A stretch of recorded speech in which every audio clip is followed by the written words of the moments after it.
Good afternoon friends, आप सबों का हमारे चैनल एके ट्यूटोरियल्स में स्वागत है। आज जो टॉपिक हम स्टडी करने जा रहे हैं इसका नाम है दक्षिण भारत की नदियाँ। अपवाह तंत्र drainage system, drainage basin of India के तहत हमारा जो है ये तीसरा वीडियो है। बाकी दो वीडियो मैंने अपलोड कर दिया है, ब्रह्मपुत्र नदी तंत्र और गंगा नदी तंत्र। दोनों वीडियोज आप प्लेलिस्ट में जाके देख सकते हैं। ये ड्रेनेज बेसिन का ये तीसरा वीडियो है। दक्षिण भारत की नदियाँ, साउथ इंडिया के नदी के बारे में हमको पढ़ना है। दक्षिण भारत में कौन कौन सी नदियाँ बहती हैं इनके बारे में हम क्या करेंगे, डिस्कस करेंगे। आइए पढ़ते हैं। दक्षिण प्रायद्वीपीय भारत में मुख्य जल विभाजक का निर्माण पश्चिमी घाट द्वारा होता है, जो पश्चिमी तट के निकट उत्तर से दक्षिण की ओर स्थित है।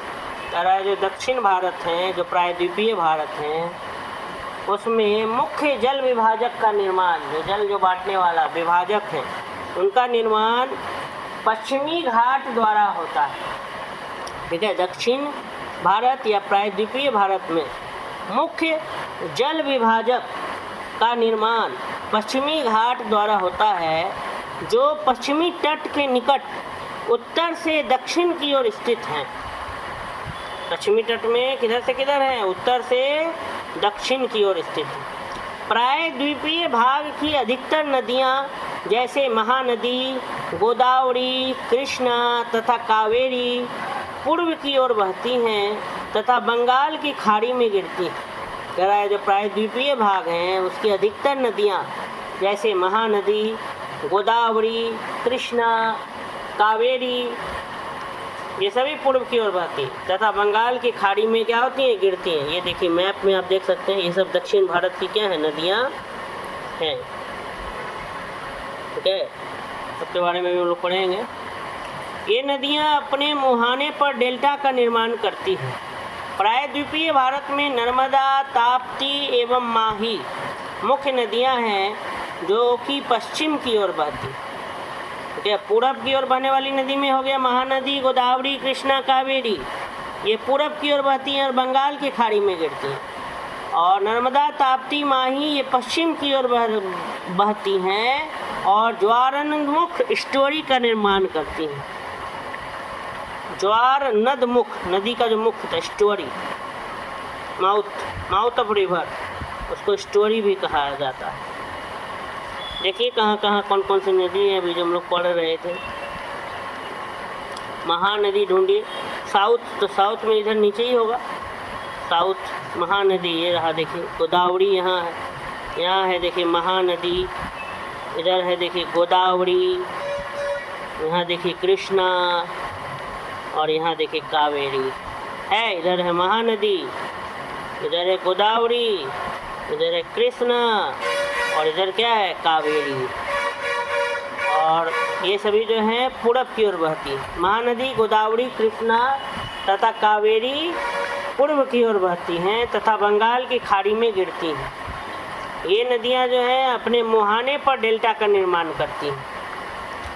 प्रायद्वीपीय भारत में नर्मदा, ताप्ती एवं माही मुख्य नदियां हैं। नर्मदा, ताप्ती और माही, तो देखिए नर्मदा भी होगा, ताप्ती और माही कहाँ पर है, ध्यान से अगर आप ढूंढें इस मैप में तो नर्मदा किधर लिखा है, यहाँ है देखिए नर्मदा। उसके बाद ताप्ती, ताप्ती कहीं है, दिख रहा है, माही, ताप्ती यहाँ है देखिए, नर्मदा, ताप्ती और माही भी होगा, उसी के नीचे होगा। ये पेन गंगा है, वर्धा है, शायद इसमें लग रहा है या नहीं। नर्मदा और ताप्ती तो दिख गया। ठीक है, खैर कह रहा है कि नर्मदा, ताप्ती और माही मुख्य नदियां हैं जो कि पश्चिम की ओर बहती हैं और ज्वार नदमुख स्टोरी का क्या करती है, निर्माण करती हैं। आगे देखते हैं। नर्मदा नदी का उद्गम मैकाल पर्वत की अमरकंटक चोटी से हुआ है। नर्मदा नदी का अगर ओरिजिन देखें तो कहाँ से नर्मदा नदी उद्गमित होती है, निकलती है, तो मैकाल पर्वत की अमरकंटक चोटी से हुआ। नर्मदा नदी का उद्गम मैकाल पर्वत की अमरकंटक चोटी से हुआ है। अरब सागर में गिरने वाले प्रायद्वीपीय भारत की यह सबसे बड़ी नदी है। अरब सागर में गिरने वाली प्रायद्वीपीय भारत की यह सबसे बड़ी नदी है। इसके उत्तर में विंध्याचल और दक्षिण में सतपुड़ा पर्वत है। कह रहा है कि इसके उत्तर में विंध्याचल और दक्षिण में सतपुड़ा पर्वत है। इन दोनों पर्वतों के बीच एक भ्रंश घाटी है जिससे होकर नर्मदा नदी बहती है। इन दोनों पर्वतों के बीच क्या है? एक भ्रंश घाटी है जिससे होकर नर्मदा नदी बहती है। नर्मदा नदी का पश्चिम की ओर बहाव का कारण भ्रंश घाटी से होकर प्रवाहित होना है। नर्मदा नदी का पश्चिम की ओर बहाव का जो कारण है वो भ्रंश घाटी से होकर प्रवाहित होना है।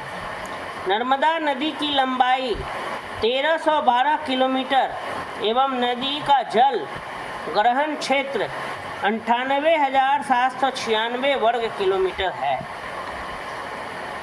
नर्मदा नदी की अगर लंबाई की बात करें तो 1312 किलोमीटर है एवं नदी का जल ग्रहण क्षेत्र 98,796 वर्ग किलोमीटर है।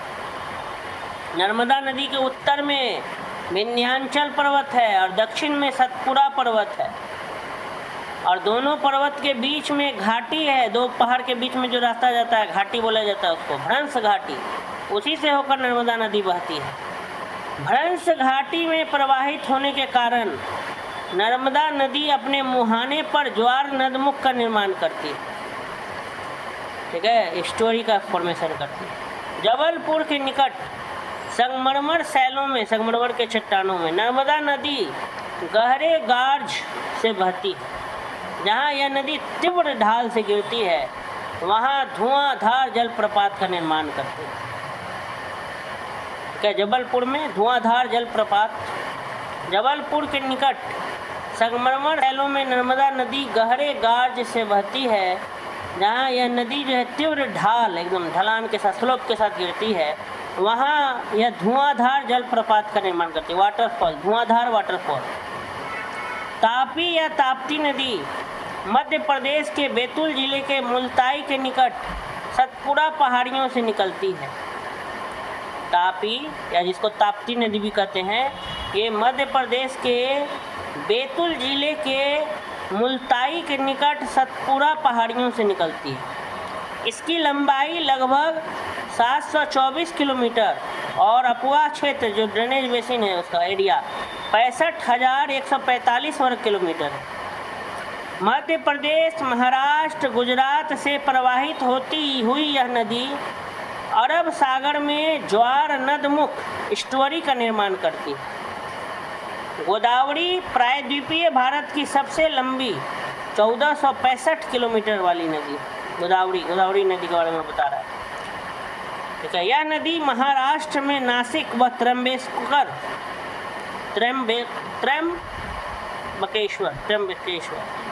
बोले बाबा के से निकलती है और दक्षिण मध्य भारत को पार कर दक्षिण पूर्व की ओर बहती हुई बंगाल की खाड़ी में मिल जाती है।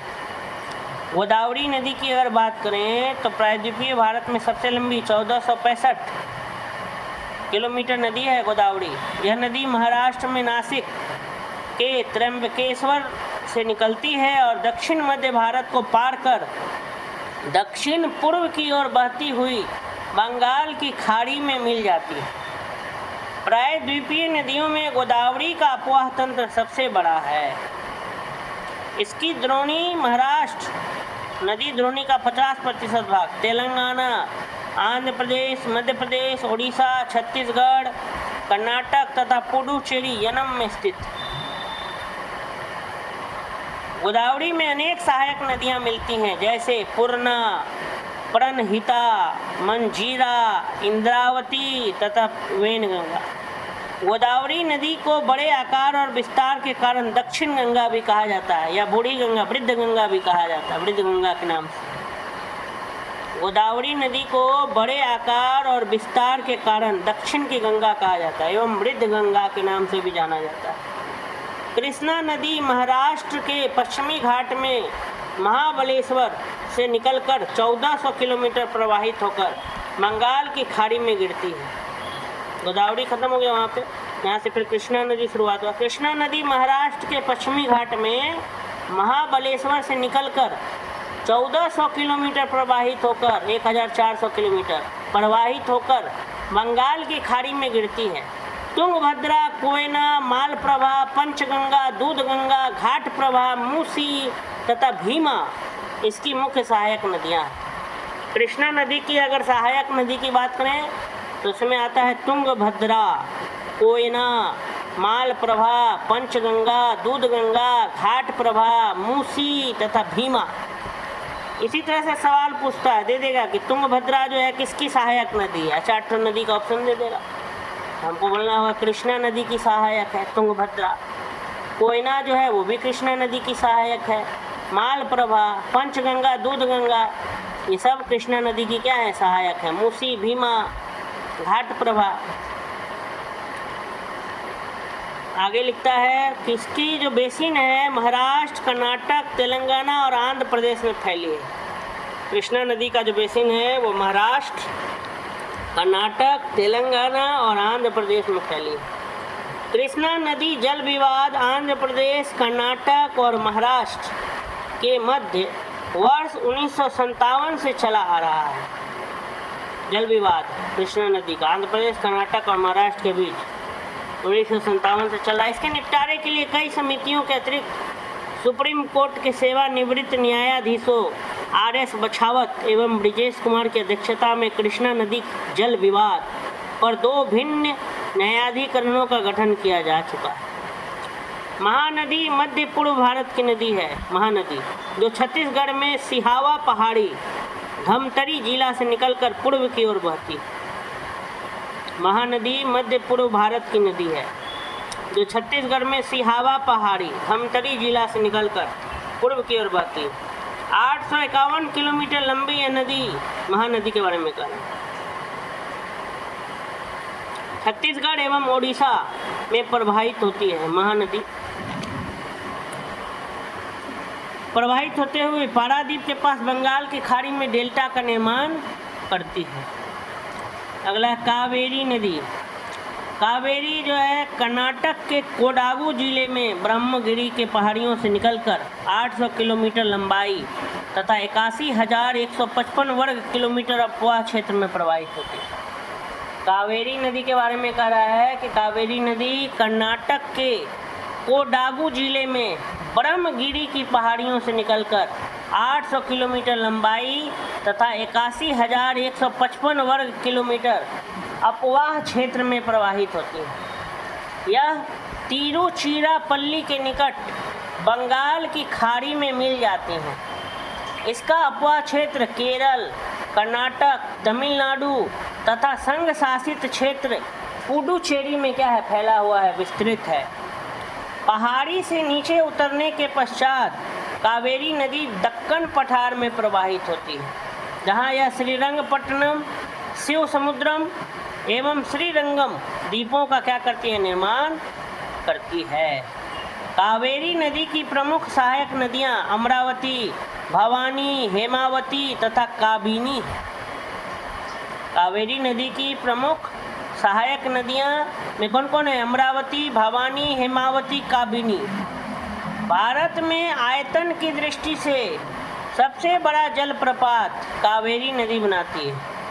वॉल्यूम आयतन का अगर दृष्टि से देखें तो सबसे बड़ा जो वाटरफॉल जो जलप्रपात है वो कावेरी नदी बनाती है। इसे शिव समुद्रम के नाम से जाना जाता है।